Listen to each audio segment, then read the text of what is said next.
as possible. I have a timer here. The rules of quantum mechanics. Your time starts now. Well, the most basic version I know of is Feynman's version, which essentially says particles are particles and they hop from place to place with a particular probability. And the probability that a particle that's at some place will be at some different place later is given by a very simple rule. It uses a quantity called the action, which is to do with the mass of the particle and the time and the distance.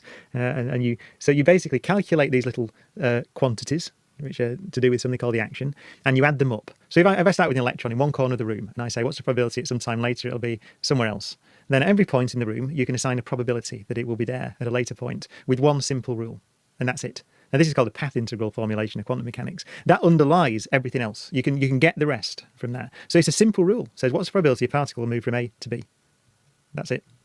I'll stop the timer then. Very good. Well, under a minute.